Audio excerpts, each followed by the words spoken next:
நற்செய்தி வாசகம். அவர்கள் சொல்வார்கள், செயலில் காட்ட மாட்டார்கள். மத்தேயு எழுதிய தூய நற்செய்தியிலிருந்து வாசகம். அதிகாரம் 23, இறைவசனங்கள் 1 முதல் 12. அக்காலத்தில் இயேசு மக்கள் கூட்டத்தையும் தம் சீடரையும் பார்த்து கூறியது: மறைநூல் அறிஞரும் பரிசேயரும் மோசேவின் அதிகாரத்தை கொண்டிருக்கின்றனர். ஆகவே அவர்கள் என்னென்ன செய்யும்படி உங்களிடம் கூறுகின்றார்களோ அவற்றையெல்லாம் கடைபிடித்து நடந்து வாருங்கள். ஆனால் அவர்கள் செய்வது போல நீங்கள் செய்யாதீர்கள். ஏனெனில் அவர்கள் சொல்வார்கள், செய்வதில்லை.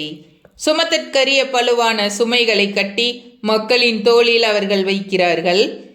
ஆனால் அவர்கள் தங்கள் விரலால் அவற்றை அசைக்கக்கூட முன்வர மாட்டார்கள்.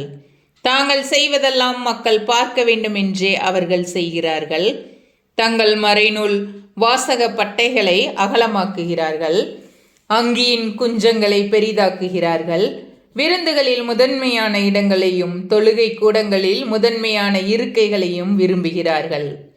சந்தை வெளிகளில் மக்கள் தங்களுக்கு வணக்கம் செலுத்துவதையும் ரபி என அழைப்பதையும் விரும்புகிறார்கள்.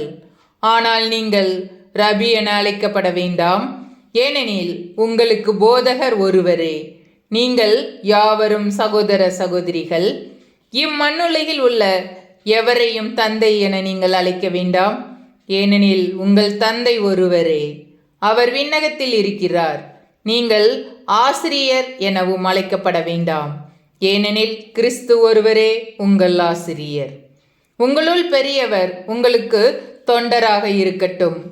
தம்மை தாமே உயர்த்துகிறவர் எவரும் தாழ்த்த பெறுவர், தம்மை தாமே தாழ்த்துகிறவர் எவரும் உயர்த்த பெறுவர். ஆண்டவரின் அருள்வாக்கு. கிறிஸ்துவே உமக்கு புகழ்.